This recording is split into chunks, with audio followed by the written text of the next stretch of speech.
ரீசெண்டா நான் ஒரு வீடியோ ஒண்ணு பார்த்துருந்தேன். இப்போ அது ரொம்ப வைரலா கூட போயிட்டுருக்கு. சரி நானும் வந்து இதெல்லாம் பேசக்கூடாது. ஏன்னா அது பேசினா மட்டும் யார் இங்க திருந்த போறா அப்படிங்கிற மாரி தான் நானும் கொஞ்ச நாளா வீடியோ போடாம இருந்தேன்.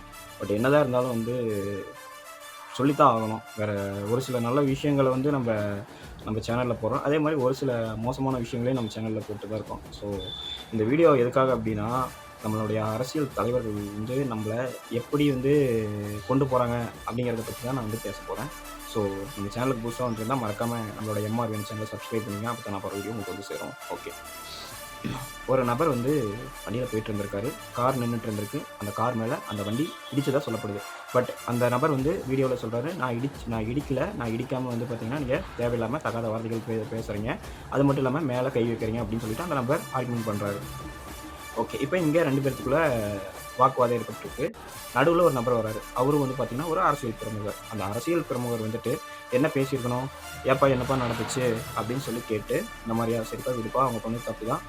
இனிமேல் இந்த மாரி நடக்காதுன்னு" சொல்லிட்டு அவர் வந்து அந்த பிரச்சனைய அதுலேருந்து விலக்கி விட பார்த்துருக்கணும். ஸோ இதுதான் வந்து பார்த்தீங்கன்னா, ஒரு அரசியல் தலைவருக்கு ஒரு நல்ல எடுத்துக்காட்டுன்னு சொல்லலாம். பட் இந்த அரசியல் தலைவர் வந்து பார்த்தீங்கன்னா என்ன சொல்றாரு அப்படின்னா, கேட்கிற மாரி கேட்டு, அதுக்கப்புறம் அவர் வந்து தகாத வார்த்தைகள் வந்து பயங்கரமா பேசியிருக்காரு. கொஞ்சம் நஞ்சமெல்லாம் இல்ல. எக்கச்சக்கமான வார்த்தைகள வந்து பார்த்தீங்கன்னா பேசியிருக்காரு.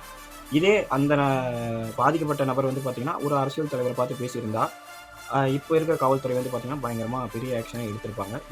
பாதிக்கப்பட்டது சாதாரண ஒரு மக்கள். மக்கள்ல ஒருத்தன். அதனால வந்து பார்த்தீங்கன்னா, காவல்துறை இப்ப எதுவும் பெருசா அத கண்டுக்கல. ஸோ அது சும்மா ஒரு வீடியோ அவ்வளதான். அது பாட்டுக்கு போயிரும். மக்களுக்காக பணி செய்யறதுக்கு தான் வந்து பார்த்தீங்கன்னா, எல்லாருமே இருக்காங்க. ஆனா அத விட்டுட்டு வந்து பார்த்தீங்கன்னா, மக்கள வந்து அவதூறா பேசுறது, தேவையில்லாம அடிக்கிறது, இந்த மாரி விஷயங்களுக்கு வந்து பார்த்தீங்கன்னா, நமக்கு எதுக்கு இந்த போஸ்டிங்? இந்த போஸ்டிங் உட்கார வச்சது யாரு? நம்ம தானே. ஸோ எதா இருந்தாலும் யோசிச்சு முடிவெடுங்க. ம் எலக்ஷன் வரப்போகுது. ஸோ நான் சொல்லணும்னு அவசியம் இல்ல. இந்த பாலிடிக்ஸ் எல்லாம் வந்து பார்த்தீங்கன்னா, பெருசா உள்ள கொண்டு வந்து நம்ம இத பெருசா கொண்டு போகணும்னு அவசியம் இல்ல. பிரெயின் இருக்கு. அவனுக்கும் மனசாட்சின்னு இருக்கு. காசு எப்ப வேணா சம்பாரிச்சுக்கலாம். அவன் குடுக்குற காசுல தான் நீங்க வந்து இவ்வளோ நாளா வாழ்ந்தீங்க அப்படின்னு ஒருத்தன் கூட சொல்ல முடியாது.